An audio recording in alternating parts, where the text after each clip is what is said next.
Agricultor que pensa grande, planeja o futuro e gosta de aproveitar as oportunidades que surgem, você não pode ficar de fora do Impulso Bayer, o maior programa de fidelidade do agro brasileiro. E o Impulso Bayer funciona de um jeito muito simples. Para participar, você compra produtos Bayer, entra no site orbia.ag e cadastra as notas fiscais. E assim que a sua nota for aprovada, seus pontos serão calculados e você já poderá resgatar produtos e serviços. Também a partir do cadastro das notas fiscais, você junta impulsos, que vão determinar o seu número de estrelas. Você pode ser cliente de 1 a 5 estrelas. Quanto mais produtos Bayer comprar, maior será a sua classificação e mais benefícios você acessa, como entrada gratuita em eventos, viagens exclusivas e acesso a soluções que vão alavancar o seu negócio. Saiba mais em agrobayer.com.br/impulso-bayer. É o Impulso Bayer, impulsionando você para o futuro.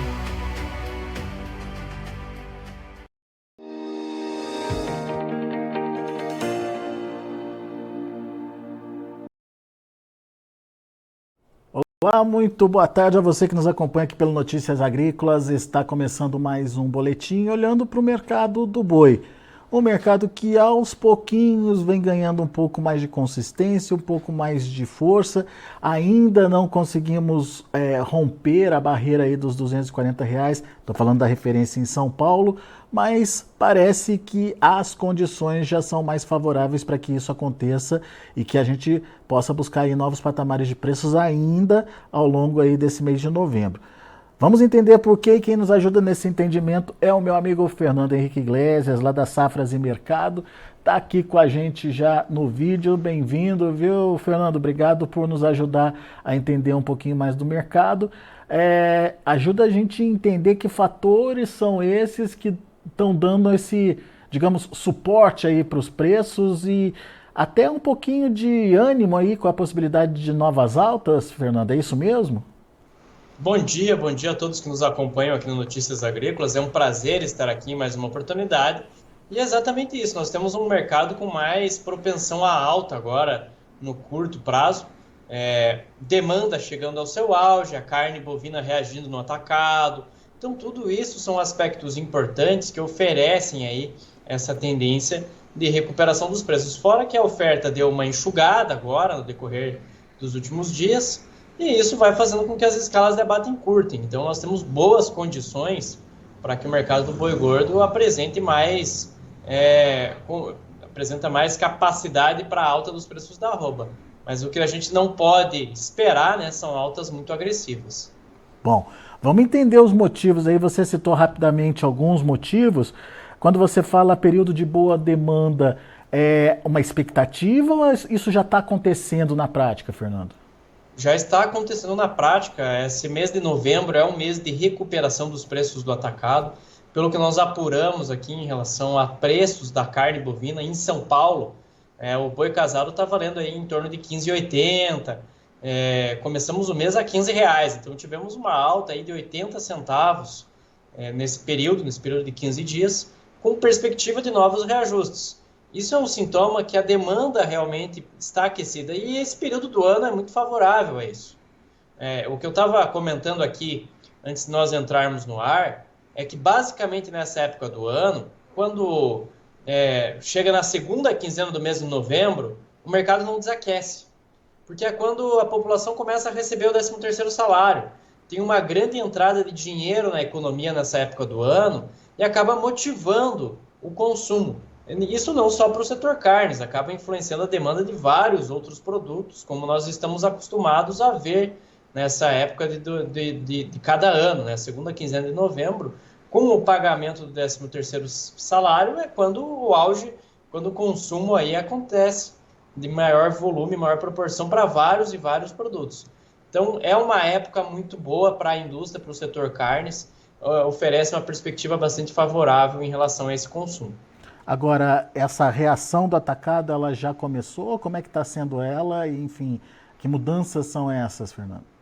Bom, por enquanto nós temos alta de 80 centavos no atacado ao longo do mês de novembro até agora, né, de R$15 para R$15,80.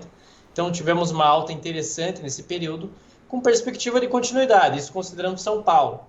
Tá? E outro aspecto que nós precisamos mencionar aqui é que basicamente não vai acontecer desaquecimento daqui até o final do ano.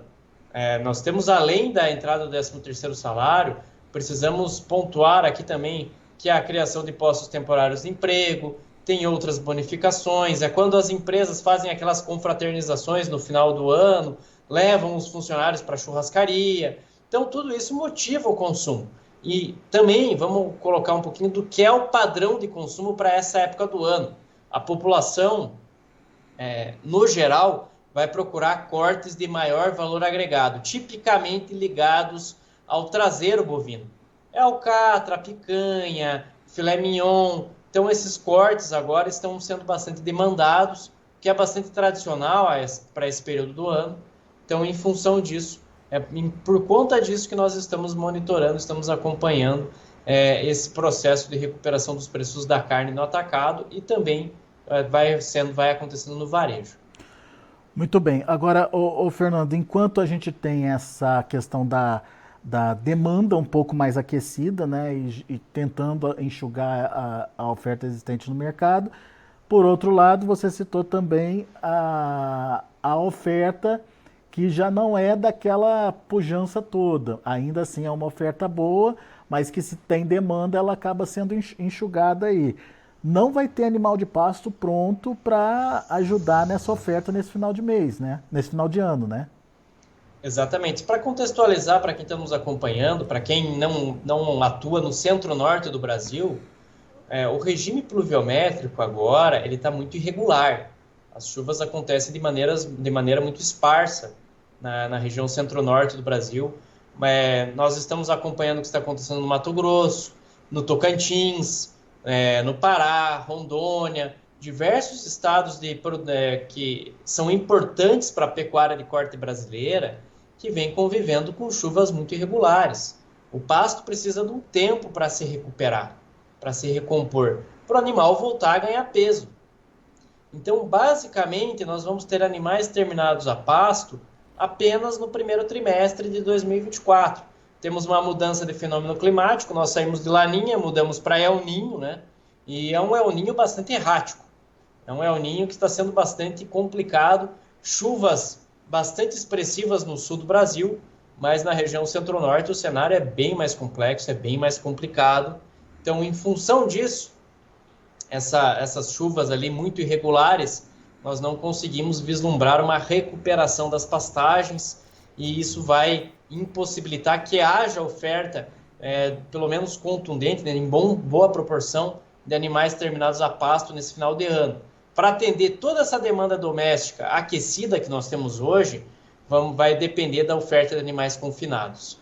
Então, isso é outro elemento que oferece suporte, oferece sustentação aos preços do boi gordo. Pois é, diante da oferta de animais confinados, o que a gente pode esperar? Recentemente não, agora, essa semana, se eu não me engano, o IMEA já reduziu o volume produzido de animais lá no Mato Grosso. Foi uma redução substancial aí de 21%, se eu não me engano. E de uma forma geral, o Brasil está acompanhando essa tendência, Fernando? Bom, pelo que nós acompanhamos aqui, 2023 ainda foi um bom confinamento, um bom volume de animais confinados, superior ao ano passado. O confinamento cresce no Brasil ano após ano, lógico, tem algumas situações de mercado que podem acabar interferindo nesse confinamento. Preço pouco atrativo, foi exatamente o que aconteceu agora em agosto de 2023. Os preços da arroba não eram atraentes para o confinamento. Então, muitos pecuaristas reduziram o pé. Nós conversamos aqui, inclusive, fizemos algumas entrevistas falando justamente sobre a redução dos investimentos dentro da atividade. Então, o mês de agosto de 2023 ele foi muito traumático para o pecuarista brasileiro. Aquela curva de preços em que a arroba do boi gordo bateu 190 em São Paulo, chegou na região norte, em Rondônia, a R$170 por arroba. Então, tudo isso acabou fazendo com que o pecuarista revisasse suas decisões. Mas, de qualquer forma, ainda assim, né, existe uma tendência de médio e longo prazo do crescimento do confinamento no Brasil. As áreas de pastagem vão perdendo espaço para outras commodities, para outras lavouras, em especial para soja. Esse movimento aí está bastante presente nos últimos 10, 15 anos. E o confinamento vai avançando, esse ano de uma maneira um pouquinho mais moderada, justamente em função dos desafios que o mercado apresentou. E agora, esse final de ano, a demanda, para atender essa demanda, vai haver uma dependência em relação a essa oferta de animais confinados. Fernando, só para a gente entender um pouquinho dessa questão aí da oferta que você está colocando. Você disse que, apesar de uma redução em relação à expectativa do ano, em termos de volume de confinamento, ainda assim é um volume recorde, dá para dizer recorde? Sim.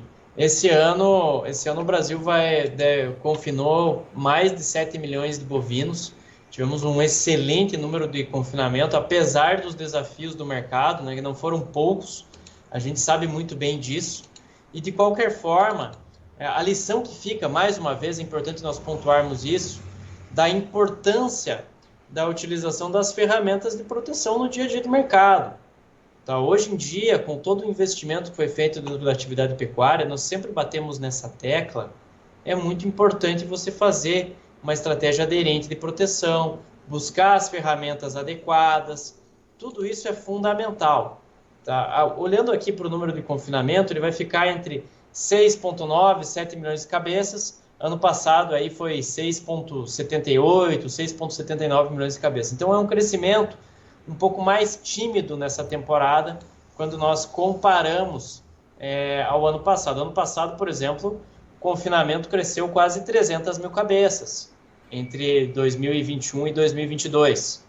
Tá? E agora está começando, acabou desacelerando um pouquinho justamente em função de todos esses problemas que nós tivemos no decorrer desse ano, em função da perda de receita, das perdas de margem do pecuarista. Então, tudo isso acabou impactando nas decisões e realmente, tanto que a expectativa inicial que nós tínhamos aqui não era de 6,9, 7 milhões de cabeças, era de 7,4, 7,3 milhões de cabeças, era um volume de confinados bem mais importante do que acabou se concretizando. Então, agora ficou mais claro para a gente tem uma demanda mais aquecida, que já começa a acontecer e já começa a refletir principalmente no atacado, uma mudança de preço no quilo do boi casado já tem se consolidado aí, tende a continuar, mesmo nessa segunda quinzena, Fernando, que tradicionalmente tem aquela barrigada dos preços? Vai continuar assim justamente pela entrada do 13º salário. Então, tipicamente, o que acontece no mês normal?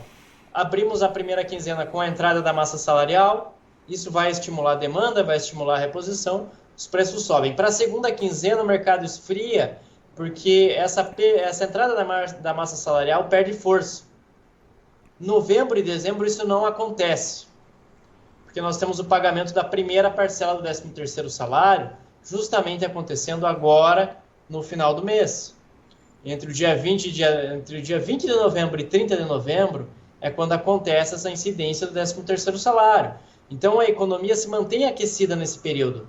Não tem essa desaceleração, não tem essa redução de ímpeto ali da atividade econômica, como tipicamente acontece. E dezembro é a mesma coisa. Dezembro tem o pagamento da segunda parcela do 13º salário e isso vai gerando movimentação da atividade econômica, vai mantendo o consumo aquecido. Do lado da exportação, em termos de demanda, não deve ter muita novidade, só vai ajudando a enxugar um pouquinho o mercado aí, mas os preços continuam defasados, né, Fernando? Não eram os preços que a gente queria, né? O grande problema de 2023 não é volume. Depois, realmente, daquele embargo, alto embargo que nós tivemos no primeiro trimestre de 2023, o volume de carne bovina exportada foi bastante satisfatório, foi positivo. O problema é que os preços não foram.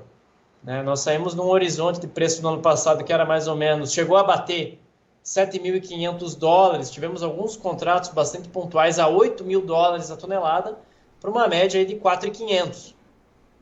Então, tivemos uma queda importante dos preços pagos pela carne bovina no mercado internacional, e isso muda completamente a proporção das receitas. Por exemplo, de janeiro a setembro, esse ano, o Brasil conseguiu arrecadar $7,55 bilhões em vendas de carne bovina. Ano passado foi mais de 10 bilhões de dólares nesse mesmo período. Então, uma receita de 2,5 bilhões não é nada desprezível. Imagina. Né? Em dólar ainda. Pois é. Então... Mas, enfim, temos essa demanda acontecendo, só não temos preços. Do lado da oferta, temos um confinamento, ainda que seja maior que o ano passado, mas bem mais restrito do que se projetava inicialmente. E lembrando aqui o seguinte sobre o confinamento. Tá? Esse número de confinamento que eu falei é o do ano inteiro. 2023 inteiro. Nós estamos virando o mês agora de novembro para dezembro com uma oferta apenas residual. Não é todo esse volume que vai ser abatido de animais agora em novembro e dezembro. Então, boa parte desses animais confinados, desse número que eu mencionei, já foi abatido. Já foi comercializado, já foi negociado. Então, nós estamos falando do número que é da totalidade do ano. A gente chega agora novembro e dezembro com uma oferta mais enxuta, uma oferta mais residual de animais confinados para atender essa demanda aqui no mercado interno. Perfeito. E daí tem também a questão dos animais de pasto, que geralmente final do ano começa a chegar por conta da recuperação das pastagens. Obviamente é um animal que consegue ser melhor gerenciado aí pelo pecuarista, né? Mas esse ano nem para gerenciamento o pecuarista parece que vai ter esse animal pronto, né, Fernando? Pelo que você bem explicou, animal de pasto para abate só lá em 2024. Exatamente. As condições não são favoráveis nesse momento.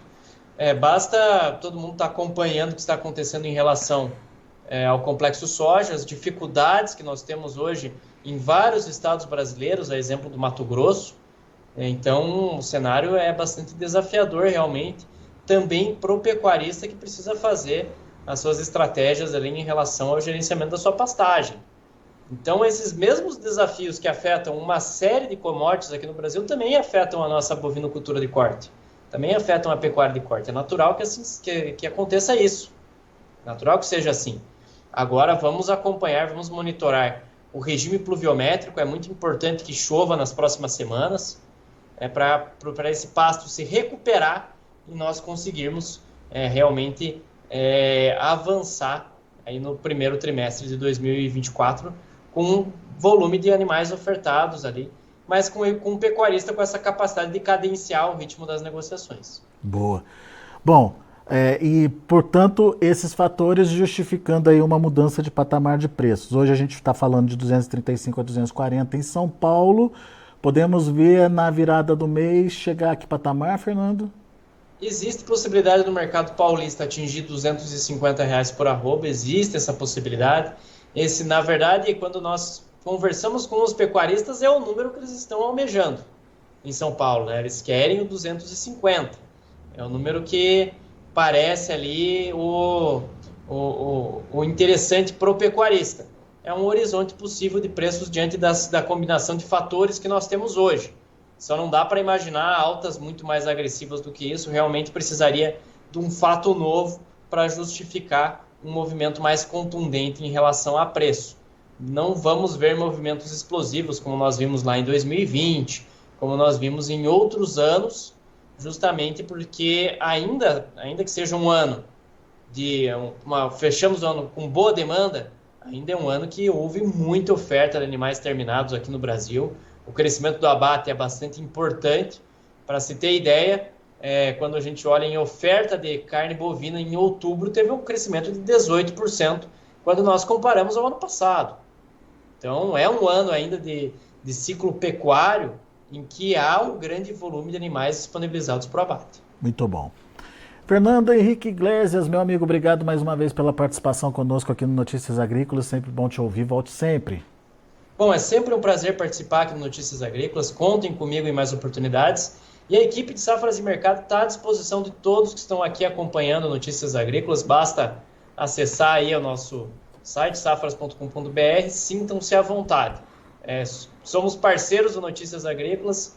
E até mais, Alexandre. Grande abraço. Valeu, Fernando. Parceiro de muito tempo, diga-se de passagem aí, a Safras sempre ajudando a gente a contar essa história da agricultura, do agronegócio brasileiro. Boa, Fernando. Um abraço, meu amigo. Tá aí, Fernando Henrique Iglesias, Safras e Mercado, aqui com a gente no Notícias Agrícolas. trazendo as informações do mercado do boi. Vamos ver como está o mercado futuro lá na B3, vamos dar uma olhadinha nos preços. Mercado caindo, novembro R$ 239,65, uma queda de 0,35%, dezembro R$ 242,55, caindo 0,8%, janeiro R$ 243,10, queda de 0,63%, fevereiro R$ 241,20, queda de 0,72%. Mas vale lembrar que o mercado pode estar tomando um fôlego, afinal de contas no início da semana a gente viu aí um movimento mais positivo, um pouco mais otimista e com os contratos de final de ano e início do ano que vem já acima dos R$ 240. O boi gordo encerrou o último dia 14 aí, com R$ 231,25 centavos por arroba, uma queda de 0,22%. São os números do mercado do boi gordo, a gente vai ficando por aqui, agradeço a sua atenção e audiência, daqui a pouquinho tem outras informações e mais destaques, continue com a gente.